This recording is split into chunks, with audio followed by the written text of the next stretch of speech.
While President Trump and his national security team continue to try and work on issues to have a ceasefire in the war between Russia and Ukraine, especially the limited one right now about the Black Sea issues and the limited no fire zone on the energy infrastructures of both sides, there still is a lot of daylight between the Western side with the United States, Europe, and Ukraine, which could threaten to continue to undo any of these peace efforts that President Trump is trying to get done with Vladimir Putin. Now, that's bad news, especially for the Ukraine side and the men and women who are fighting and dying in this war every day. And it's going to be bad for really even for Europe and definitely for the rest of Ukraine. There's going to be a lot of issues here that's going to have to be resolved by the Trump administration. He is getting closer to a position to where he's going to have to make some hard unilateral decisions about where we're going to go if the West can't come in line with where he's trying to lead them. He may be having to come to a point to where he says, this is what I'm willing to do. Get on board or you've got it. You're going to be on your own because we're not going to participate in something that is going to be a deepening an already losing position. And I think he's getting closer to that situation as a means of example here. So Mark Rutte, the Secretary General of NATO, was not long ago in the White House and was talking very congenially with Trump in the Oval Office. The conversations were good. They seem to be on the same sheet of music. But while Trump is continuing to say, we want this war over, we want to stop the killing, we want to end the destruction of the Ukraine side, we want to try and get the best deal for Ukraine that we can get, they're still talking about this whole coalition of the willing thing and using very, very provocative and antagonistic language like this earlier today from Poland. When it comes to the defense of Poland and the general defense of NATO territory, if anyone were to miscalculate and think they can get away with an attack on Poland or on any other ally, they will be met with the full force of this fierce alliance. Our reaction will be devastating. This has to be very clear to Vladimir Vladimirovich Putin and anyone else who wants to attack us. In an increasingly dangerous world, boosting defense spending is essential. Let's not forget that Russia is and is remaining the most significant and direct threat to our alliance. Let's not forget that Russia is moving into a wartime economy, and that will have a huge impact on their capacity and capability to build their armed forces. Yeah, a few things about that, Mark. You talk about Russia is boosting their defense spending, or that the West side needs to boost its defense spending, and that one of the reasons is because Russia is and remains in a wartime economy, and therefore they're basically the pacing threat in there. Why do you suppose that is? What was Russia's level of defense spending, say, in February 2022? What had it been all in the decade or so prior to that?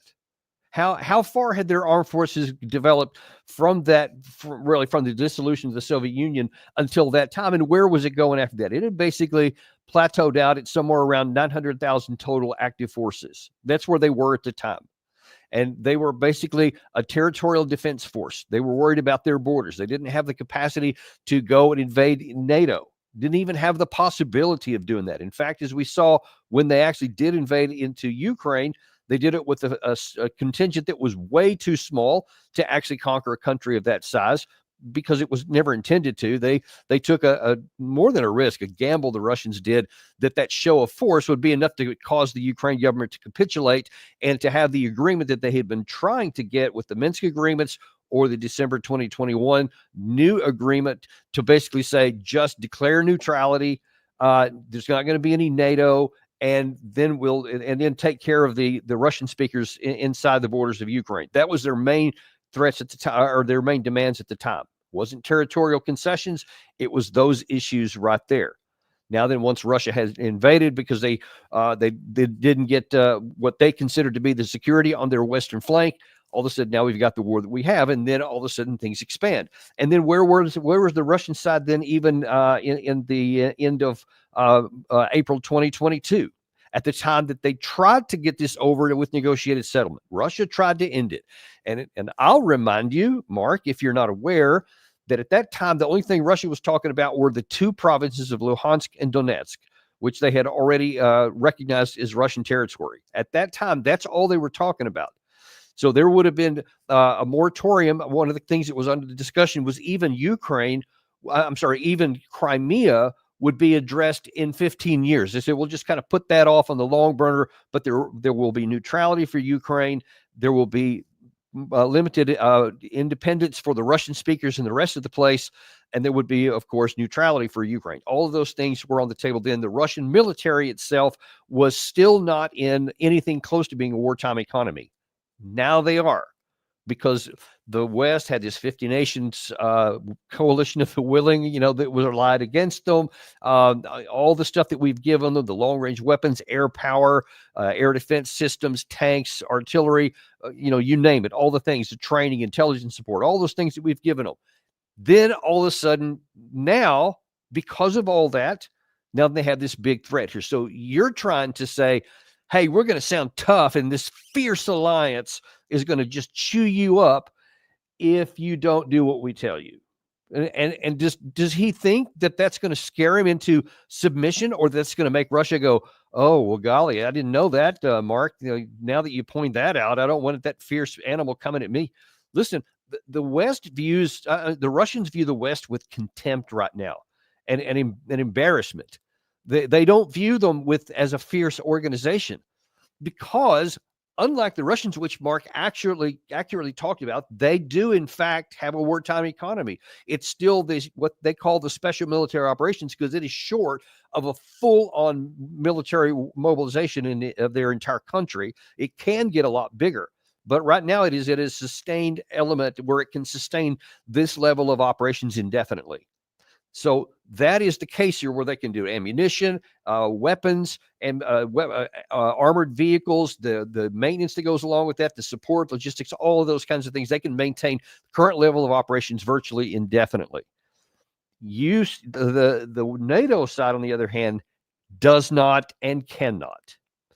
See, this is part of the problem of sounding tough and trying to make these big, in-your-face threats, is that if you're putting the Russians in a position to where they may go, I can see that your rate of advancement, the rate that you can produce weapons, the rate at which you can produce ammunition, the weakness of your overall economy, the lack of interest of significant portions of NATO and even wanting to have this war, more and more wanting to shut it down. I think that this might be the time to strike, because we already have a wartime economy. You don't. And it would take a year and a half at the absolute best case scenario, more like two or 3 years, if we could go. And then, of course, that would raise the prospect and the specter that this thing could go nuclear, because one of the things I always argue about that I think the Russians underestimate is what a frightened Europe can do. And that's primarily talking about Britain and France, because they have nuclear weapons. If they saw that they were losing militarily, they may be resorted to using those weapons. And that's something that I hope the Russians don't ever put to the test. But these kinds of statements only make that more possible. That's one of the things that has animated President Trump from the beginning. He's just like thunders from the White House. You may recall during that infamous disaster with Volodymyr Zelensky, when Trump emphatically thundered out, we're not going to risk World War III. If anybody had any doubts about whether that's really what he meant, he said it many times, but that's really, you saw from the gut level, he is motivated on wanting to avoid that. NATO seems to be not motivated by that. They seem to be wanting to continue to play around the edges of it. In fact, Zelensky earlier today showed up in Paris and had a photo op with Macron, and they're talking about a lot of issues, and apparently there's going to be a military meeting tomorrow in Paris about this coalition of the willing and what they're going to do. So you keep sending from the West side signals to the Russian side that we're not interested in peace. We're not interested in finding a negotiated settlement to end the war. We're interested in building up military power. So what do you think that's going to do to the side that currently has the military advantage right now, that has the economic and the industrial capacity advantage right now, and the manpower advantage right now, and the motivation? I assure you, if you're paying any attention at all to what the Russian population and the Russian fighters right now, their motivation is through the roof. It's never been higher than at any point during this war, not even in the beginning, because I think there was a lot of uncertainty and lack of confidence, even among the fighters at the beginning. They weren't sure how good they were. They weren't sure what the plan was, and had a lot of disasters from the beginning. Those things are pretty much in the past now. They are now much more confident in what they're doing. They're much more competent in how they're conducting operations. And a lot of evidence continues to pile up that the Russians are getting ready for bigger operations. There's evidence in both the south and in the north that Russia's preparing larger scale offensive operations in the spring, which literally could come at any time. I mean, we're just a number of days away from April, and the weather is already starting to change to become more conducive to cross-country traffic in some of these areas around the fields and the forested areas. Those are the things that are going on right now, and why there's a big disparity between where the two sides are. Now, specifically on the disparity between the United States and the Ukraine side, it is going to talk about where this is going. Aside from these temporary ceasefires they're trying to get to put into place now, that they want to get to a point to where this is a full ceasefire and then to an end of negotiated war deal. So all those things are working concurrently at the U.S. and at the Russian perspective. They're definitely not working in coordination on the Ukraine side. We still have Zelensky pushing back on a lot of these things and not wanting to agree to virtually anything here. He keeps pushing back even on this ceasefire right now that, it depends on who you ask, has already gone into effect or may go into effect tomorrow on the 26th of March. You have the Russian side basically saying, okay, we've already agreed to this. They've released documents to that effect. They're ready to start doing it right now, especially in the Black Sea with some of their fertilizers and some of their foodstuffs. They want to have that move through. The Ukraine side wants to do the same thing. So they say, okay, we're ready to go. Then there's still talk about the ceasefire on the energy infrastructure, a little bit more unclear on that from the three different parties, the Ukraine, the United States, and the Russian side. So there's uncertainty on a lot of that. And of course, we've had a lot of, even in the beginning days since the first agreement between Trump and Putin, on both sides of the line of contact, there has been attacks on energy infrastructure, et cetera. So those are kind of some of the problems there. Now, that's just with the ceasefire issue, whether the limited one or trying to get to a full 30-day ceasefire here.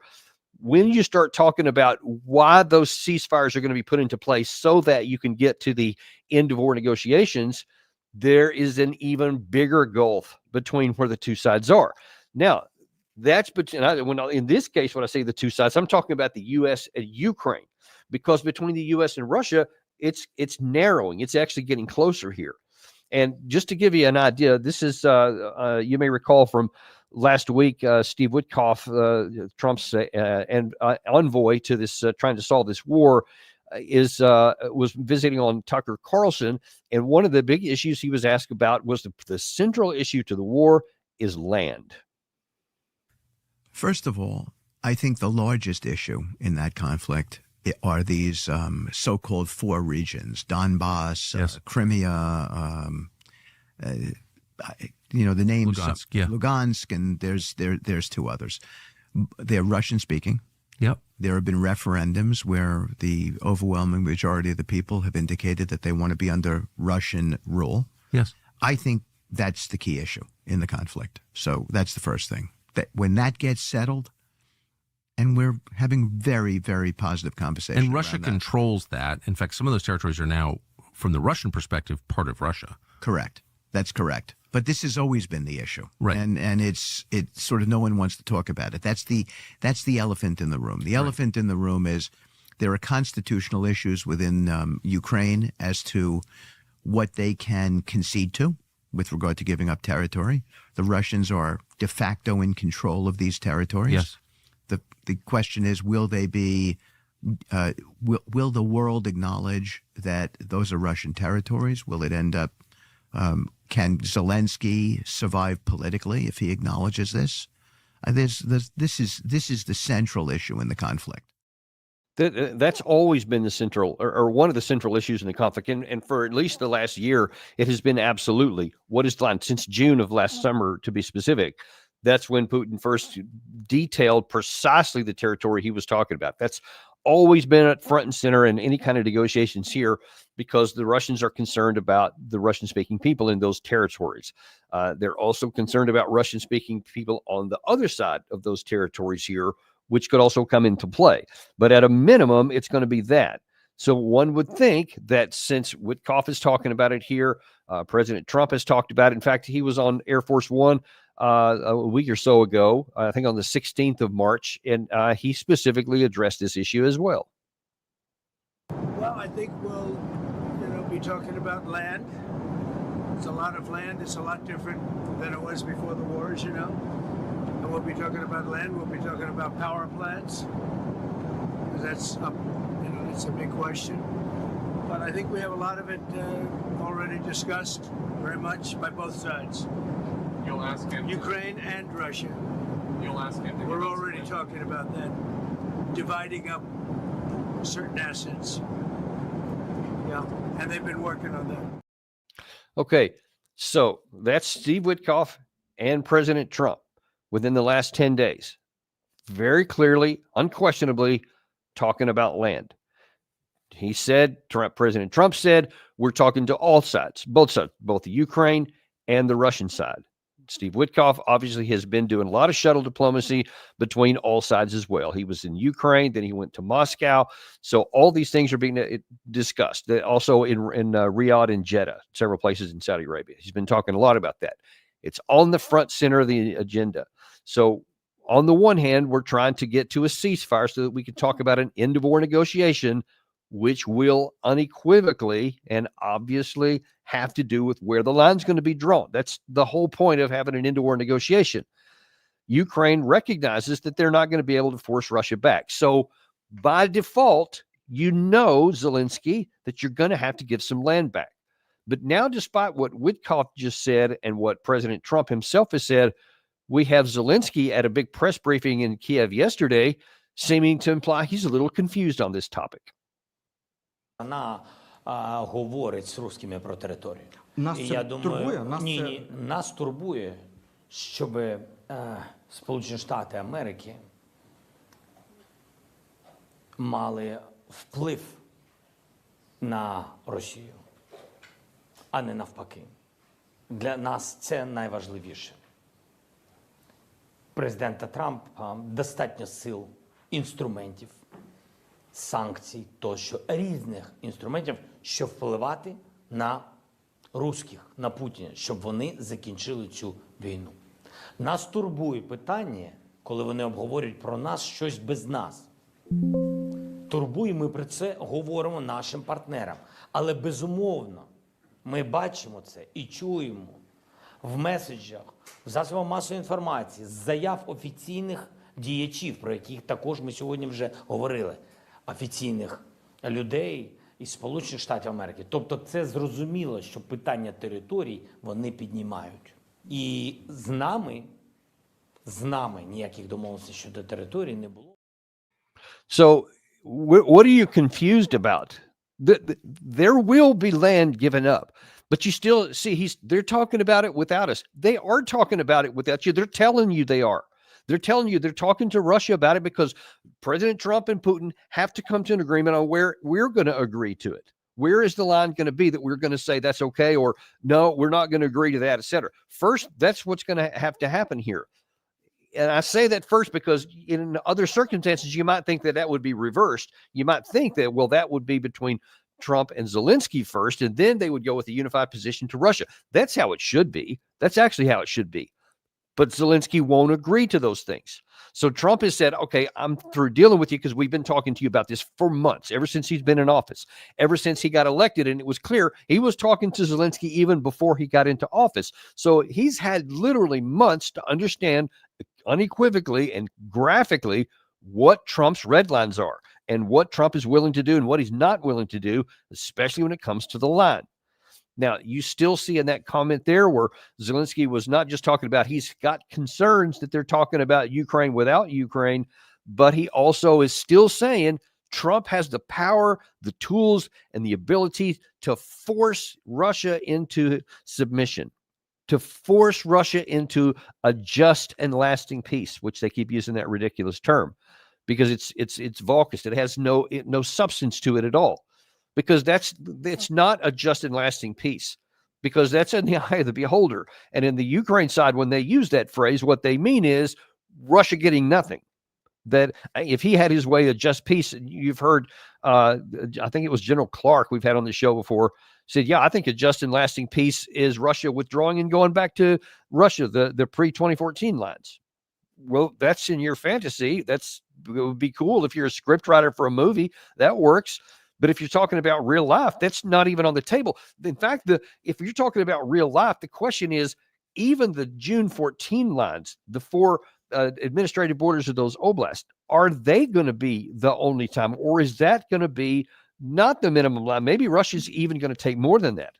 And we've been telling you a lot of traffic is percolating around Russian military channels and also just population channels that they don't want this deal. They don't want the June 14 lines. They just want the military to go and conquer it all the way to the Dnieper River, to take Odessa, Kharkiv, and up to the gates of Kiev itself. That's what many of them want. So you keep playing with fire here, Zelensky, of trying to embarrass the Trump administration. That many times they've said this is what we're doing. You just saw it. Just put 2 of them right there. That's what they're saying out in the open in public, in addition to what they're saying behind the scenes in the diplomatic realm. And yet he keeps going on and basically embarrassing Trump and still to this day putting out words that I'm concerned about what they're doing. You know, I want Trump to not do what he's doing. I want Trump to put pressure on Russia. And he goes on in that briefing there to talk about, I want more sanctions, more weapons, more all this stuff. Well, that's what he's talking about, Zelensky, to the European leaders. That's why he's in Paris right now talking to Macron. That's why he's going to be talking to some more military leaders in Europe tomorrow about this coalition of the willing, which is dead on arrival. I don't know what this coalition of the willing is specifically about peacekeepers in Ukraine on the other side of a peace deal. Well, if you're not even willing to entertain the fact that you're going to lose a lot of territories, there won't be any peace deal to have a negotiated settlement to have peacekeepers in. I mean, you see where the illogic of this, of the way Zelensky is approaching this and how it can't possibly come to any kind of positive outcome. That's where we're at right now. And it's one thing if you're talking about Zelensky, because he has long been detached from reality, as he graphically shows on a routine basis now. But it's a little more puzzling on the European side, because obviously we're in contact with all these officials at the highest levels, at the ambassadorial level, and some of these specifically about these negotiating teams. We talk to them all the time. We're very clear. Trump himself is very clear. These are my positions. This is what I'm looking for. I want this war over with. I want the killing stopped, and I want to get on to what's next. That's where he's unequivocally looking for. So why are they going to tomorrow have a meeting of the coalition of the willing for a military force that will never be deployed? Because Russia has categorically said it will never agree to NATO troops under any flag, under any circumstances, which means, France, Britain, Germany, the 3 biggest contingents that are talking about having their troops patrol this stuff. It'll never happen. Then why are you doing it? Why do you keep going down a path that has no possibility of success at all? Because it just keeps the gap between the United States and Europe. It keeps it open. There's no chance that narrows when you're talking something that's categorically the opposite, not the Russians, but the American president. He's not going to go down that road. He's definitely not going to do anything that's going to support that, because the Russians won't agree to it. And the Russians don't have to agree to it. Unlike what Zelensky said and what apparently some in Europe believe, that the United States does not have the power to coerce Vladimir Putin to do anything. And I hate to repeat myself, but it bears repeating, especially for those who may not have seen our show before. If that was even a theoretical possibility, then you would have to say, what is the history shown here? So in the previous 3 years, you have had the United States been at the forefront of this. We have been pulling Europe along with us the whole time. We've been leading the way for it, providing over 10,000 military vehicles of various types, millions of artillery rounds, 500 million rounds of other kinds of ammunition, incredible amounts of stuff, air defense weapons, jets, intelligence support, training support. I mean, everything you can imagine, along with, hundreds of billions of dollars. Also, a lot of stuff from Europe, probably close to matching that in many cases. And what did it do on the battlefield? It didn't do anything. It continued to lose. And the Ukraine army, the men that fight with all this gear, continue to die in large numbers. And every time an experienced man dies, it'll never be replaced, his experience.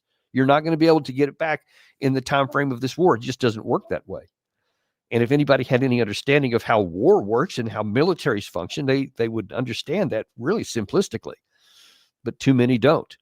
But that's where we are, folks. There is this huge gap between the United States and Ukraine, between the United States and Europe, and between the whole West and the Russian side. And ironically, and not weirdly, the gap between the United States and Russia is getting closer. And he's going to be putting, Zelensky is going to be putting Trump in a position to where pretty soon he's just going to have to say, listen, you guys keep sabotaging what I'm trying to get done here and undercutting it, giving the Russians every motivation in the world to not accept a peace deal. They just keep fighting until they, go past those 4 oblasts into other territories where they haven't even made claims so far. That's where we're at right now. And it just continues to puzzle me, and it's frustrating because every day these ridiculous actions at the leader level in the West means more Ukrainian men die. More Ukrainian cities are turned to rubble, and more territory will eventually be going to the Russian Federation. The very things that we say we don't want to do, our actions are facilitating. It's just so perverse because it's so avoidable. And we could end this. We could have ended it a half a dozen times, really, over the last 4+ years when you're going back even during the Minsk period.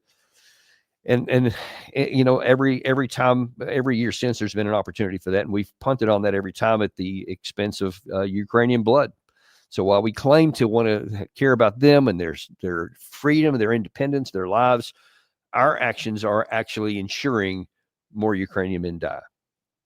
We're going to keep watching this for you, and we're going to keep tracking it. Now, I do want to touch on one other issue, which is obviously very hot in the news here in the United States, has been since at least yesterday, with the revelation that there was a breach of protocol in how the United States conducted this attack on Yemen a week or so ago.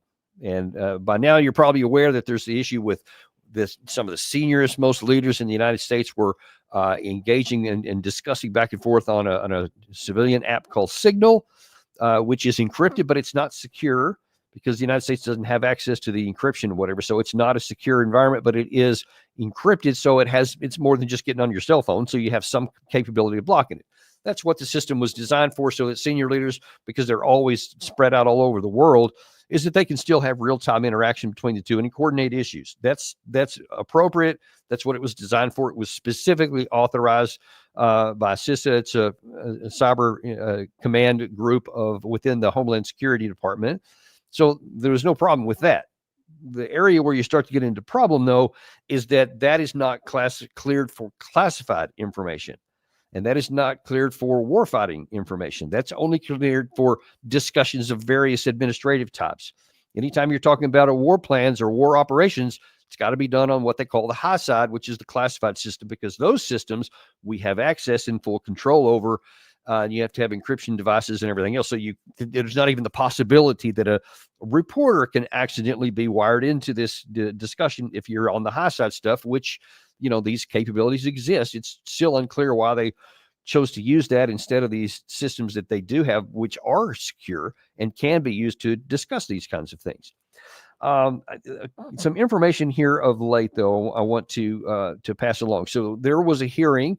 There was a Senate hearing yesterday in the Intelligence Committee, and then there's one today in the House side where they were supposed to be looking at the annual threat assessment. More on that in a second.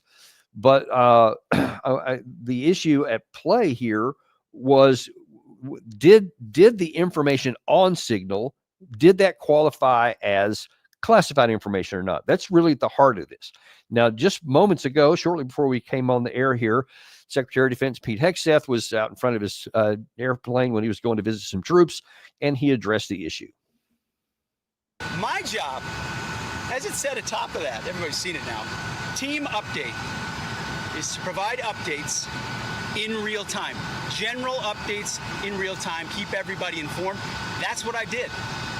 That's my job. The war fighters will take the fight to the enemy, and I love what they do. And with President Trump's leadership, our enemies are on notice. We will have peace through strength, and we'll keep putting our troops first. Thank you very much. We're heading off. Strike plans to the rest. Okay, that's what he said. I'm just keeping them updated. And you're going to see in this clip I'm about to show you from earlier today at a House Intel security meeting, is that they're going to have a big board up where they're going to show the actual comments. And you're going to see, sure enough, on the top, it says team update. So, okay, so far, so good. But the question is going to be about the substance of what was in that update here. And that's where things get a little bit more dicey for the Secretary of Defense. Now, as you watch this, I want you to understand there's going to be two things that are not going to be talked about here. And that is the strike itself legal? And if it aside from whether it was or wasn't, is it going to be effective on the ground? Those, unfortunately, have been kind of washed over on this whole issue. Those are the most important things to discuss. And so far, the issue has been about the app. But regarding what was discussed on the app, here's what was revealed today. Director Gabbard, you said no classified information was included in the signal chat, correct? That's correct. And President Trump also said there was no classified information in the signal chat. And Secretary Hegseth said nobody was texting war plans. There was absolutely no classified info in that chat. I'd like to show you the text that Secretary Hegseth actually published to the world. It says, time now, weather is favorable. Just confirmed with CENTCOM we are a go for mission launch. Then it says at 12:15 Eastern, F-18s launch first strike package. F-18s are military systems, correct? Weapon systems. They are. Okay. 13:45, trigger-based F-18 first strike window starts. Target terrorist is at his known location, so should be on time. Also, strike drones launch, MQ-9s. MQ-9s is a weapon system, correct? They are. Okay. I think applying the executive order as well as the DoD manual to this fact pattern, we clearly have weapon systems that have been identified. That is classified information. Now, the reason why it's important that this information not be disclosed is that we don't want the adversaries to know what's about to happen, right, sir? Well, I would draw a small distinction there. You referenced and asked if that platform, those two platforms are weapon systems. They are, but those terms are used all across the globe in a lot of contexts. So it's really about how they're used in the context of this particular document. I just want to clarify that the use of those. I understand. Yeah. In this situation, those are operational details. They are operational details, but again, as you quoted the DoD instruction, it's about operations. So as you further go down into what are the operational details, I think as we had a discussion yesterday, the important aspect, I think all of us are very familiar. This is classified information. This is classified information. It's a weapon system as well as sequence of strikes as well as details about the operations. And so I think that just piggybacking off of what some other members have said, using the DoD's manual as well as the executive order in operation today with the Trump administration, this text message is clearly classified information. Secretary Hegseth has disclosed military plans as well as classified information. He needs to resign immediately. He needs to resign immediately, and a full investigation needs to be undertaken with regard to whether other similar signal chats are occurring in this administration.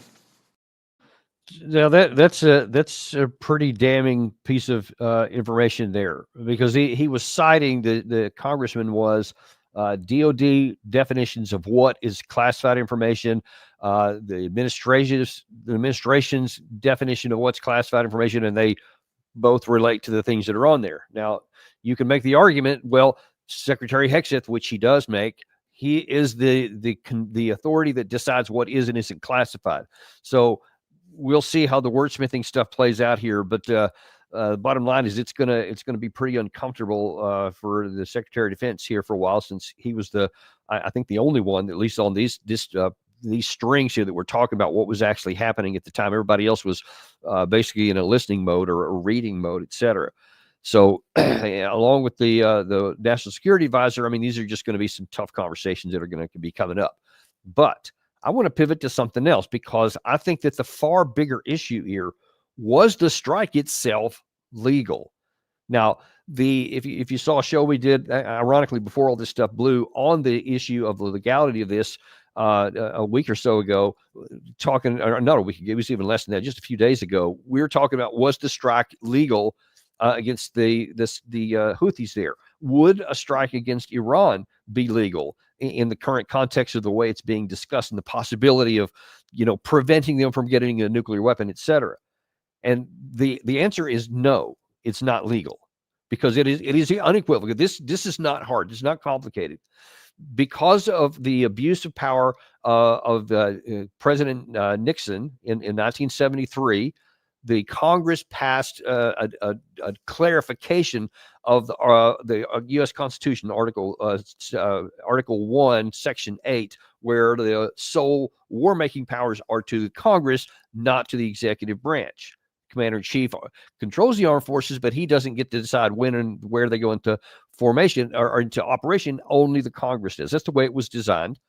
And so this 1973 War Powers Act, which, by the way, Nixon vetoed when it was first passed, and then they overrode the veto, something that rarely happens, when his own party said, no, the issues of right and wrong here, and the issues of what the Constitution says, are more important than our political aspirations here, so we're going to override this veto. And so they did.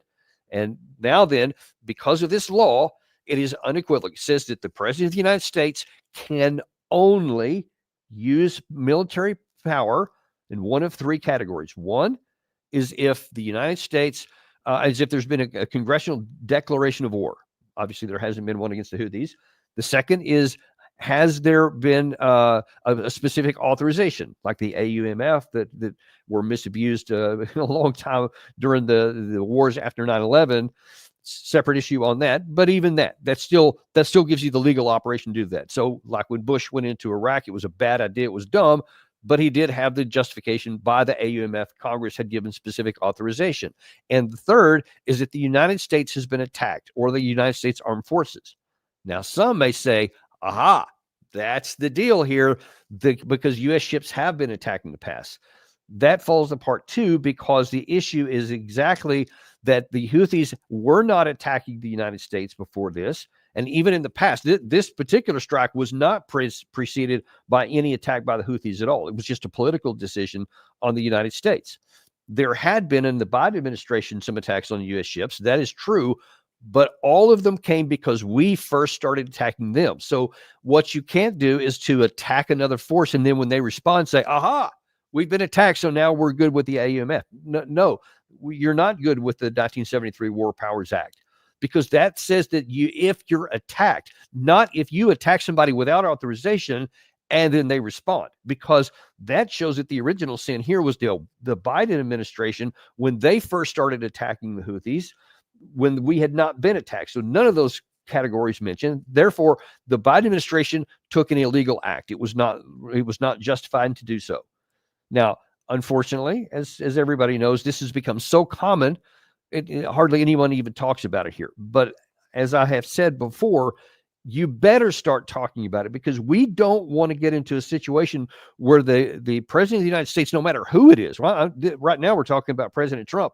Before, we were talking about Biden and Trump before him, and Obama before that, Bush, et cetera, all the way back Clinton. I mean, it keeps going on because it's become so normalized. But one day, some chief executive is going to get us into a war by choosing to use the power that he's not vested in by the Constitution, that he's prohibited from in the law, and he's going to get us into a war that is going to cost us deeply, a war that we should not fight, that we don't want to fight. You can't. It's the reason why the founding fathers made this system with the legislative branch being the only one that could take this war, because they don't want this. They foresaw the danger. They had seen the danger when you have a chief executive, whether a king or president or anyone who is elected. If you have a chief executive that can unilaterally, one man, choose where you're going to go to war, you could drag the whole country into war that could end up being devastating and could be destructive to the country itself. That's why you have these laws in place. And that's why we need to start paying more attention to our laws while we still can before it has cost us anything too grievous. The second issue that's not being discussed is this a policy, even aside from the legality, that can work? And I argue the answer is no. So, yeah, they send this big strike package in. Apparently, there's a lot of assets in the Middle East being sent over there for apparently more air power of things that may come soon. And listen, that's not going to succeed here. They say they want to open the Red Sea lanes. Going and saying you're going to bomb the Houthis until they do that is just a losing effort. The Saudis tried it for the better part of a decade with a lot of our support, but they were unable to do it with a complete mastery of the sky and all kinds of bombs and weapons and ammunition that were used. They never succeeded. And it's very, very unlikely that we're going to either, which means that the likelihood is that we're going to get into another open-ended fight against the Houthis in the Middle East that's just going to be very costly. Now, a lot of these missiles we're using, some of them are multi-million-dollar rounds, each one of them. And apparently in response to this round, the Houthis have at least fired on 2 separate occasions against our ships, all the drones of which were knocked down. But here's the thing. If the Houthis wanted to be devious, they could say, you know what? We're going to just keep sending up these $20,000, $30,000 drones, and we're just going to keep requiring you to knock them down with $1 or $2 million interceptor missiles. Maybe one of these will end up getting through there and they'll cause real damage to the ship, or maybe they'll just deplete us. I mean, do we want to get into a situation to where for some number of months the Houthis keep flying up these cheap drones and we keep knocking them down with multi-million-dollar missiles? I mean, that is a bad investment. We don't need to get into that situation here. Look, only 3% of the world trade goes through the Red Sea there anyway, so it's limited as it is. But the Houthis have said, and they have done, that they said that this whole thing is not just because they want to. They are limiting Red Sea ships that they say is Israeli primarily, going up into the ports on Israel in support of the Palestinian people, because the Israelis have blocked off the aid to the Palestinian people there. And that's what prompted them to say they were going to get rid of their ceasefire before. That is all very clear, open on. The Houthis only started this after the Israeli side started bombing the Palestinian people. When the Israelis went to a ceasefire, so too did they. So the Houthis were good to their word. They said, if you stop the fighting and open up the food supplies, we'll stop attacking the Red Sea shipping. And they did, until Israel went back on the negotiations, and then they started blocking the food. So again, the easiest route to get the Red Sea open is to get Israel to start sending the food back in. The Houthis have shown that if you take that action, they'll stop their action. That's the lowest cost to get the biggest benefit. That's a whole lot better than get into a situation where we kill a bunch of innocent people, because there was 53 apparently killed in this mission they're talking about here, and most of those were innocent civilians. Why do we want to do that?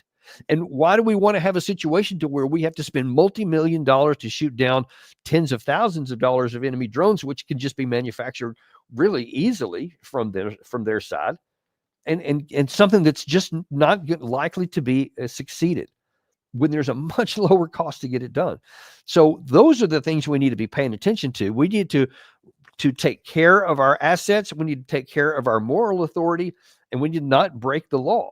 And if we do those things, we have a much better chance of succeeding, and our interests have a much better chance of being accomplished. But we keep going down these paths, and it's going to end up costing us, folks.